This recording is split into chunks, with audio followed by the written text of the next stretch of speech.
Assalamualaikum warahmatullahi wabarakatuh.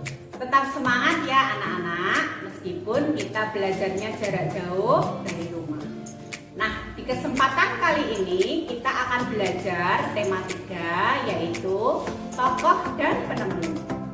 Subtema 1, penemu yang mengubah dunia. Pembelajaran 1. Fokus pembelajaran yaitu Bahasa Indonesia, IPA, IPS. Tujuan pembelajaran 1. Dengan membaca, siswa mampu menyebutkan informasi penting dari teks eksplanasi yang dibaca. 2. Dengan mengamati, siswa mampu mengidentifikasi komponen-komponen listrik dan fungsinya dalam rangkaian listrik sederhana. 3. Dengan mengamati, siswa mampu melaporkan perubahan sosial budaya dalam kehidupan masyarakat atas ditemukannya listrik. Anak-anak, Bu Guru mau bertanya, mengapa lampu di rumah kalian bisa menyala? Kenapa bisa menyala? Pintar, karena adanya aliran arus listrik. Anak-anak, kita simak bacaan Listrik Pengubah Wajah Dunia. Listrik telah membawa banyak perubahan dalam kehidupan masyarakat di dunia. Michael Faraday adalah tokoh penemu arus listrik. Faraday lahir pada tahun 1791 di Newington, Inggris. Ia berasal dari keluarga miskin dan hanya sebentar merasakan pendidikan di sekolah. Dengan perjuangan keras dan semangat pantang menyerah, ia akhirnya berhasil membuat alat sederhana pertama yang dapat menghasilkan gelombang elektromagnetik. Tahukah kamu bagaimana perjalanan arus listrik hingga sampai ke rumahmu?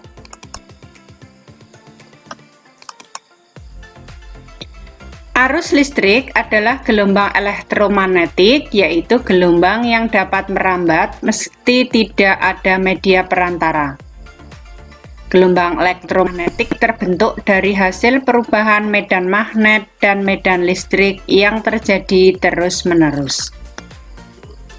Proses tersebut kemudian memicu terjadinya arus yang kemudian kita kenal sebagai arus listrik.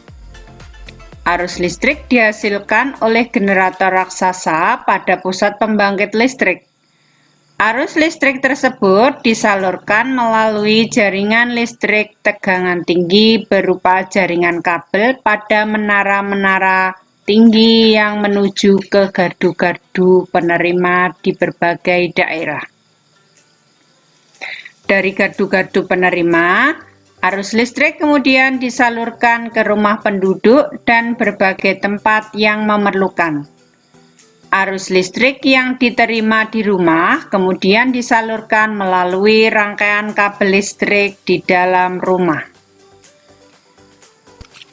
Rangkaian kabel tersebut umumnya berada di atap untuk tempat dudukan lampu atau dinding rumah, untuk saklar dan colokan listrik tempat menghubungkan beragam peralatan elektronik seperti televisi, kipas angin, dan kulkas. Rangkaian listrik di dalam rumah dapat berupa rangkaian seri atau rangkaian paralel. Rangkaian seri dan paralel merupakan jenis rangkaian yang dipakai untuk menyambungkan dua ataupun lebih komponen listrik sehingga menjadi satu kesatuan utuh. Bila dilihat dari cara penyusunannya, rangkaian seri disusun dengan cara bersambung atau sejajar dan rangkaian paralel disusun berderet.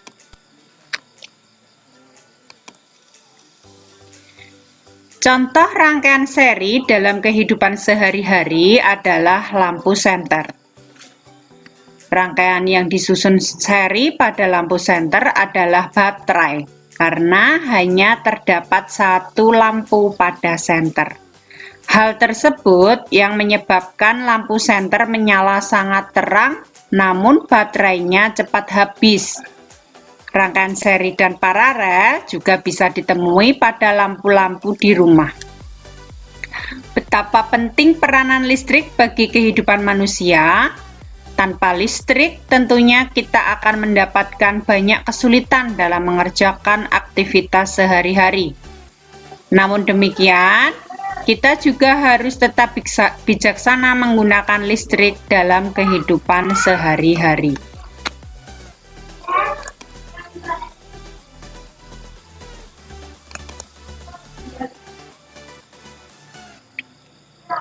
Teks tersebut terdiri atas 5 paragraf. Jawab pertanyaan berikut berdasarkan paragraf pada teks tersebut. Nah, anak-anak, paragraf 1, apa topik masalah yang akan disampaikan oleh penulis? Nah, jawabannya yaitu paragraf 1, topik masalah yang disampaikan penulis adalah tentang penemu arus listrik. Nah, tugasnya anak-anak, paragraf 2, paragraf 3, paragraf 4, paragraf 5 dilanjutkan. Nah, anak-anak, coba kita amati komponen-komponen yang terdapat pada senter seperti berikut ini. Nomor 1. Nama komponennya adalah baterai. Fungsinya sebagai sumber energi listrik atau arus listrik. Yang kedua adalah lampu reflektor. Fungsinya mengumpulkan cahaya sehingga cahaya lampu senter tampak terang. 3. Yaitu lempengan logam. Fungsinya sebagai penghantar arus listrik dari baterai ke lampu bohlam. Yang keempat adalah saklar. Fungsinya adalah memutus dan menyambungkan arus listrik. Nah, sekarang kita pahami tentang teks eksplanasi. Teks eksplanasi merupakan teks yang menjelaskan tentang proses terjadinya atau terbentuknya suatu fenomena alam atau sosial. Contoh teks eksplanasi adalah terjadinya tsunami, terjadinya pelangi, peristiwa gunung meletus, dan sebagainya. Nah, anak-anak, bacaan yang sudah kita baca tadi adalah termasuk teks eksplanasi karena berisi tentang proses terjadinya aliran arus listrik sampai ke rumah kita. Kemudian struktur dari teks eksplanasi sebagai berikut. 1. Pernyataan umum berisi penjelasan umum tentang kejadian yang akan dibahas. 2. Deretan penjelas berisi tentang penjelasan proses mengapa kejadian tersebut tercipta. 3. Interpretasi atau opsional, bukan keharusan, yaitu berisi intisari atau kesimpulan. Nah, anak-anak, teks eksplanasi memiliki ciri-ciri yang dapat memudahkan kita untuk membedakan dengan teks yang lainnya. Berikut adalah ciri-ciri teks eksplanasi. 1. Strukturnya terdiri dari pernyataan umum, urutan sebab akibat. 2. Memuat informasi berdasarkan fakta atau faktual. Artinya adalah benar-benar terjadi. 3. Faktualnya itu memuat informasi yang bersifat ilmiah atau keilmuan seperti sains dan yang lainnya. Kita lanjut tentang rangkaian listrik. Rangkaian listrik itu merupakan gabungan komponen-komponen listrik yang dihubungkan pada sebuah sumber tegangan sehingga memiliki fungsi tertentu. Rangkaian listrik dibedakan menjadi 3. 1. Rangkaian seri, 2. Rangkaian paralel, 3. Rangkaian campuran. Rangkaian seri yaitu mempunyai sifat arus listrik mengalir tanpa melalui cabang. Arus listrik yang mengalir melalui lampu ke-1 melalui lampu kedua. Demikian pula yang melalui baterai ke-1 melalui baterai kedua. Kemudian yang B, jika salah satu alat listrik dilepas atau rusak, maka arus listrik akan putus. Satu padam, maka akan padam semua. Nah, ini contoh rangkaian seri lampu. Ya, lampunya berjejer. Kemudian ini rangkaian seri baterai. Jika lampu 1 mati, maka lampu 2 akan mati juga. Seperti ini. Kita lanjut rangkaian paralel. Mempunyai sifat A. Arus listrik mengalir melalui satu cabang atau lebih.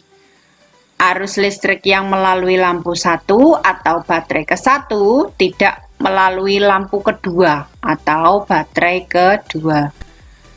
B. Jika salah satu alat listrik dilepas atau rusak, maka arus listrik akan tetap mengalir melalui cabang yang lain. Jadi, jika lampu 1 padam, lampu 2 tetap menyala atau sebaliknya. Nah, ini adalah contoh rangkaian paralel lampu. Ini contoh rangkaian paralel baterai.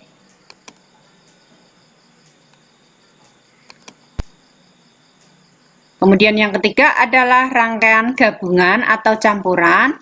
Merupakan rangkaian perpaduan antara rangkaian seri dan paralel. Nah, seperti ini anak-anak, rangkaian paralel, kemudian ini rangkaian seri. Lampu 3 dan lampu 4 rangkaian seri. Lampu 1, lampu 2, lampu 4 adalah rangkaian paralel. Kemudian apa yang dimaksud dengan rangkaian tertutup?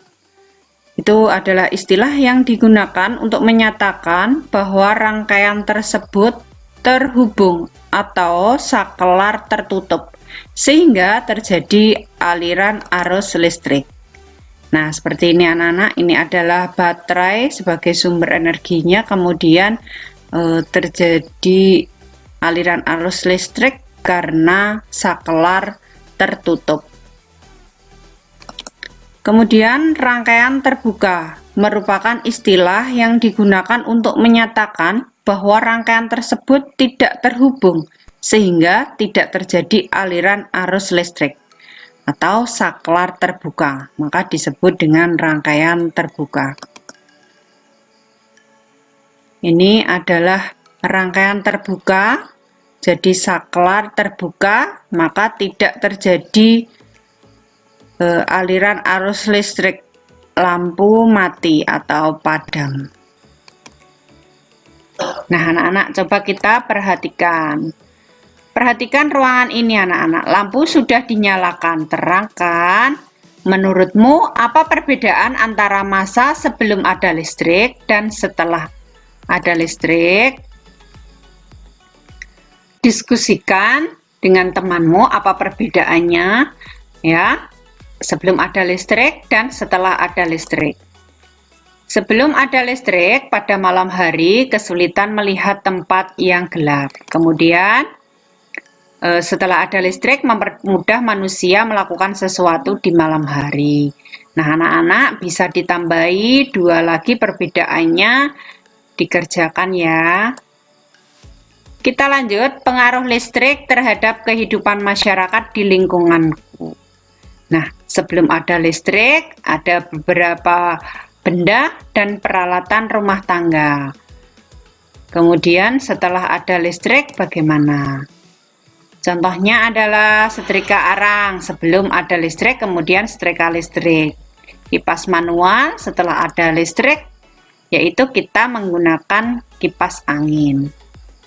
Anak-anak bisa memperhatikan alat-alat yang ada di rumah kalian, ditulis apa perbedaannya sebelum ada listrik dan setelah ada listrik.